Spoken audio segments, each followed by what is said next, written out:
Welcome to episode 73 of Crave the Book. In today's episode, Amber and I cover chapters 135 through 138 of Tracy Wolff Covet. And in this episode, Grace and Hudson and Flint and Remy and Caulder are finally ready to attempt to break out of the prison. So without further ado, let's go ahead and get started. What's up, guys? Welcome to episode 73, which honestly, I think that this collection of scenes these are some of the funniest in this entire and most stressful.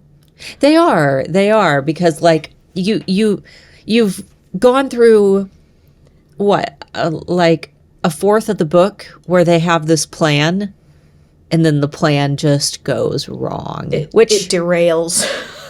and it already wasn't a great plan. It's very much like D&D, where like as the dungeon master, you're like, this is the route you should take, and then you're like, okay, and then you'd go, no, we're going this way now, yeah. And the DM's like, no, come back, yeah, come back, you've gone off course. Caulder is the one who definitely goes off course and messes everything up. But I remember reading that the first time and being like, no, you idiot.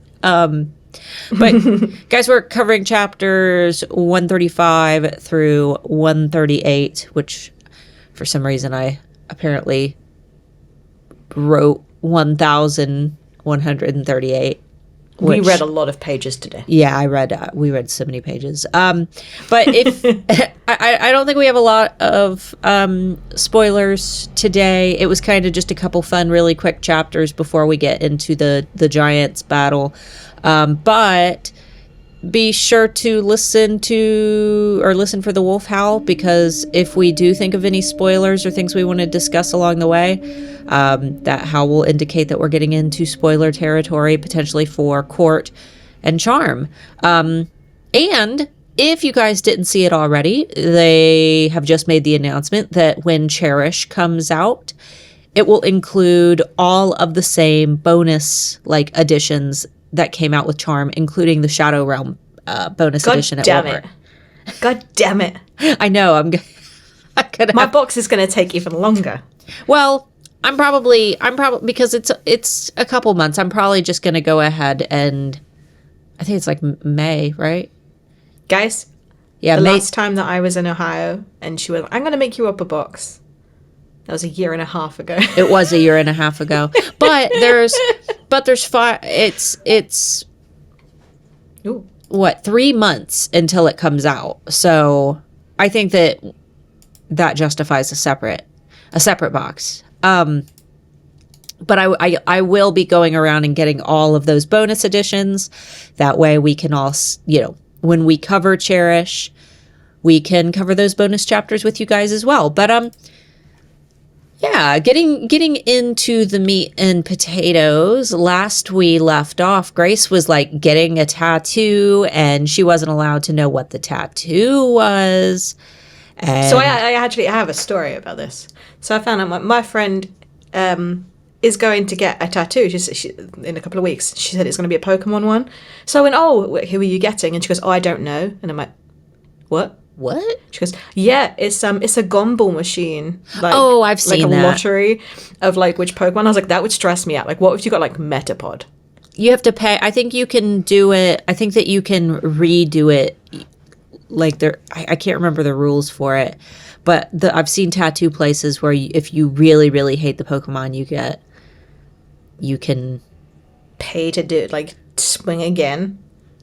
Yeah, you can get another gumball out of the machine. I just thought what if Grace was like, yeah, okay, this is a surprise, and she's like, I fucking hate it. What have you done? Yeah, and it covers her whole arm. It's not like a little throwaway tattoo. Yeah, and it's bright pink.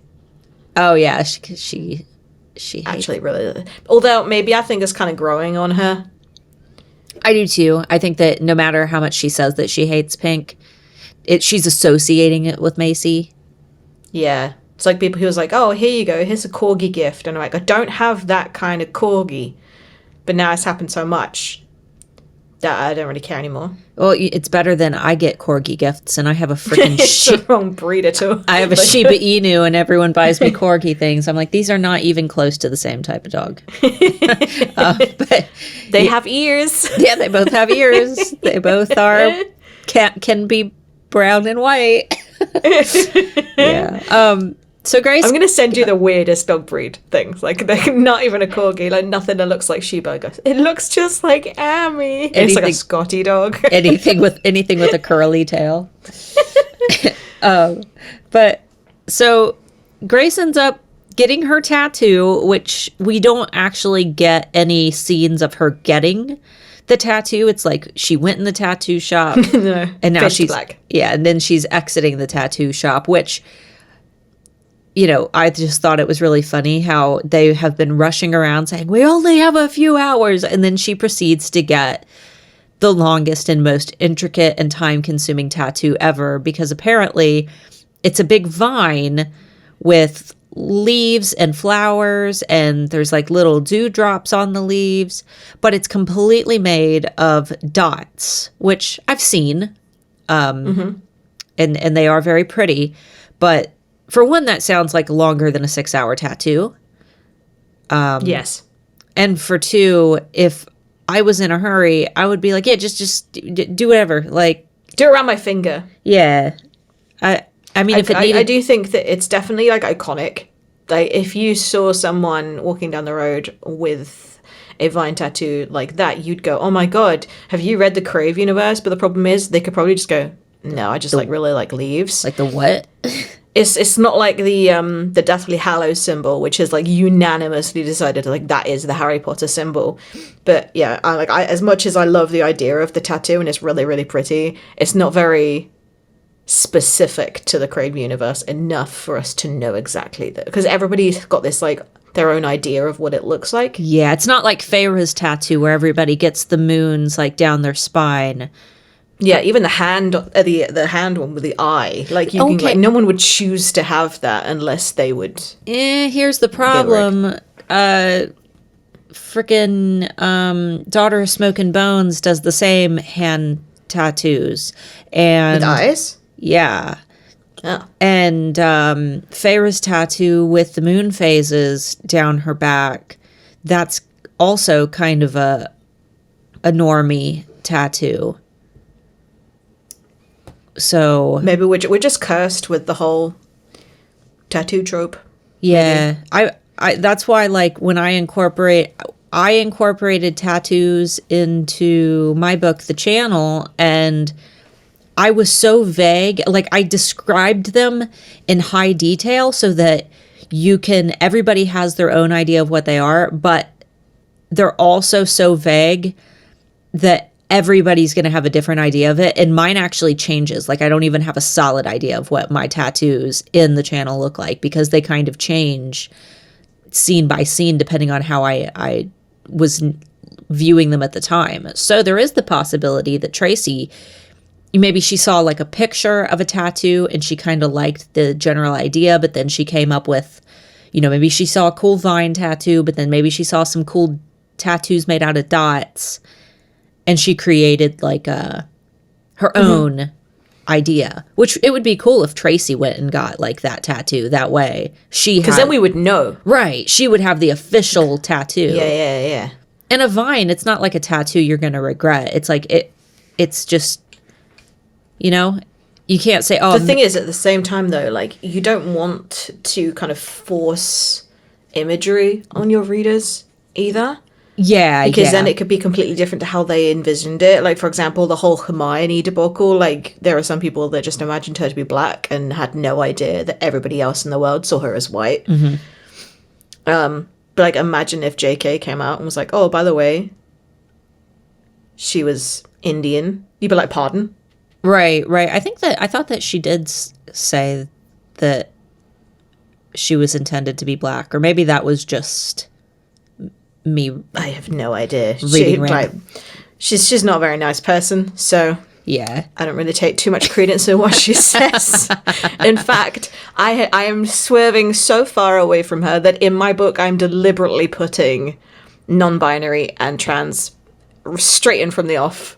Yeah. And being really obvious about it, because as much as I want to write naturally, at the same time, I want to future-proof my book so that if it does take me 10 years to write, it's not something that's going to be so archaic and old and I have to suddenly swerve to be modern. Right. You don't want to be like Twilight, where literally every single person is just a white normie button-down shirt. And well, actually, I was gonna say normie, but when I reread the scene in the meadow and I realized that Edward was wearing a white button-down sleeveless shirt, I was like, wait a minute, a what? Yeah. A white button-down sleeveless, like a blouse. I'm thinking like a vest blouse. Yeah, that's what I'm picturing. I mean, sleeveless. Bless him. Maybe she I meant there were ruffles. Maybe she meant or the utterly indecent outfit where Bella, he tells her that she's utterly indecent, but she's wearing a blue button-down shirt and a khaki brown skirt. Yeah. I mean, everybody would think that that's indecent. I mean, I'm getting the sweats just thinking about it. Yeah, there's I always pictured the Twilight characters to be absolute just normies, but then when I really, really put it under a lens, I'm like, they're worse than normies.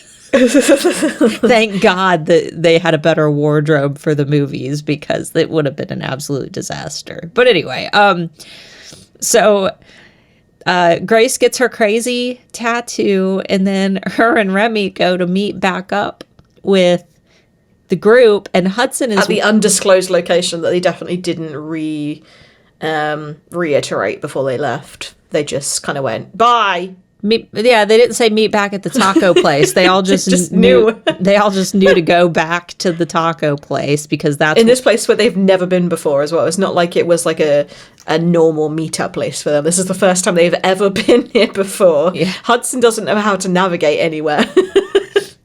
But he's beat up and crazy, so yeah, maybe it was the only place he could find his way back. He's beat senseless, and Grace, at first she's concerned about him, but then he's like, hey, yeah, like honey baby. I don't know. I noted that he called her honey baby, because I was like, first of all, he doesn't really use any goofy pet names with her. He's called her babe a couple times, and it's been like, she's noted it. Cringy. Yeah, she's been like, oh my God, he called me babe. But then I was thinking about it, and I'm like, I would hate to have any book like about myself, because me and my husband will try to think of the stupidest pet names to call each other, and we think of new ones like every few years. Like when we first got together, I called him my McMuffin. And then I changed it to Honey Bunches of Oats. And then it was several iterations of Boogle Bear, Boogly Bear, Booberry Muffin, Booberry, Boogie Bear. Yeah. It's the most... You were colourful most in your adjectives. Vomit-inducing list of things. But then I was thinking about it, and I'm like, man... Hudson, actually, he's been pretty mellow with the pet names. Like, yeah, because it could be worse. It could be worse, but also Grace could be worse as well. You know how like somebody is like in their first relationship that they've ever been in, and then they go a bit overboard. My with boo. The pet names. Oh, yeah. The other thing that really, really, really grinds my gears is when people refer to their male partners as the boy. The boy. Oh, that is so insulting. My old man. Like, does he know you're referring to him as the boy? That's what you would call your child. Go get the boy. It just is really patronizing. Yeah. Yeah. Like, and it makes him like, he has a name. I'm sure he has a name. I say the Hups. I always say, yeah, the hubs. Yeah, but that's not derogatory. That's not making him like sound less than what he is. Right. Or like making him sound like he's not a man. It's like the boy. That means that he has absolutely no masculinity. He has no maturity about him. He is just like less than a teenager. He is a boy. Yeah. And that's what I have in my head when people refer to them. But maybe I'm just not in that subset of people where that is acceptable. If I called my husband a boy, he would be like, "Let me show you what a man looks like." And then proceed to do the helicopter in front of you. Yeah. Or let a fart come out that is just... That's your husband. He did that before. He did that after he set up for the podcast. He left me with a fart. Guys, men are gross. Yeah, men are gross. Me and Amber have decided that if our husbands die in a fiery crash, we're gonna sister wives. Yeah, we're gonna be sister wives. It's gonna be beautiful. But anyway, so Flint and Caulder come back, and first it was Hudson who's just out of his mind, but Flint is blackout drunk, singing it he's singing Billie Eilish and YMCA and BTS. What? BTS. And BTS, yeah, he's saying Dynamite, which I actually used Dynamite as my song that I did on the Flint Reel on the Crave series aesthetic. He sang Wrecking Ball. Yep. He's going through the big hits. I'm imagining it like the worst ever, like him just yelling it, like yelling it and also kind of mumbling through some of the words because he's not quite sure what they are. Like the Billie Eilish Bad Guy song. I don't know the words. So he's just unless the song is playing.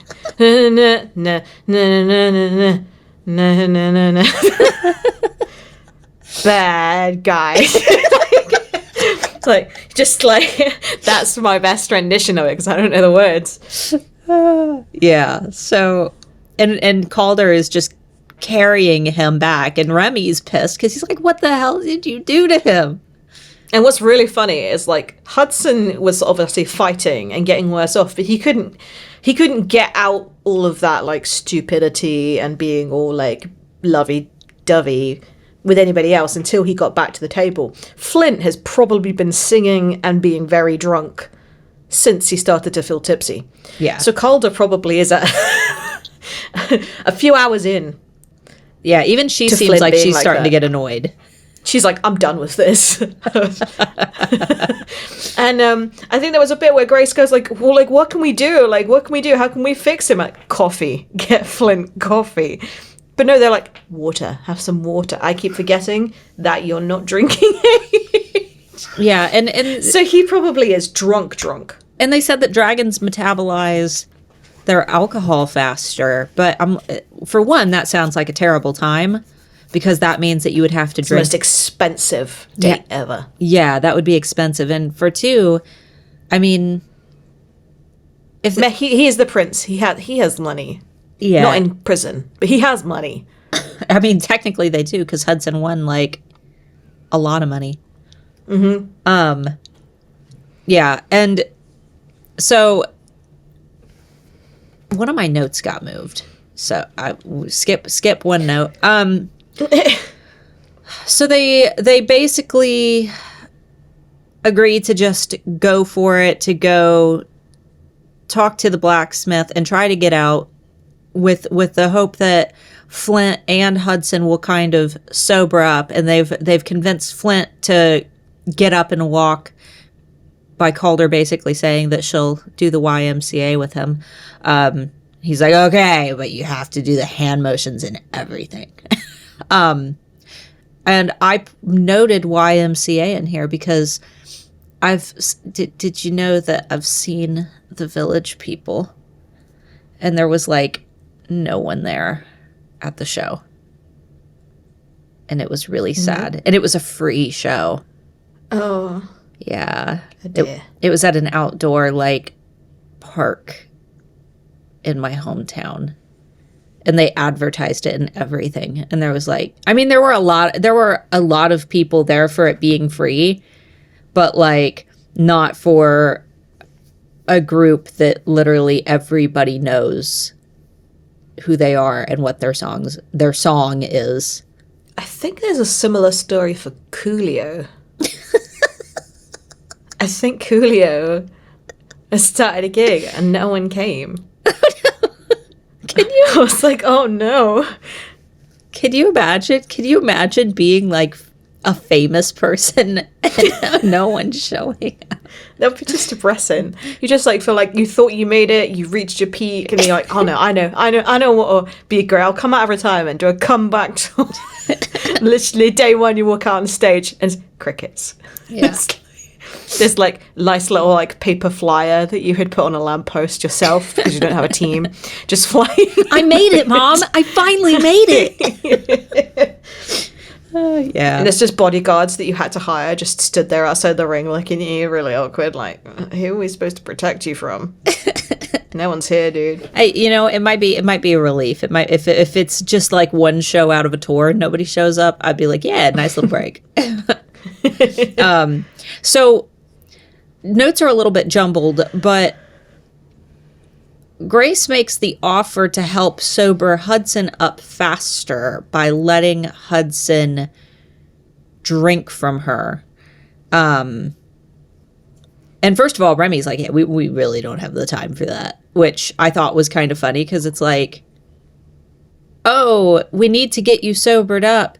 Here's this essential thing. We've got time for tacos and tattoos, but this essential thing that could heal him. No, we don't have time for that. But also, how long does drinking take?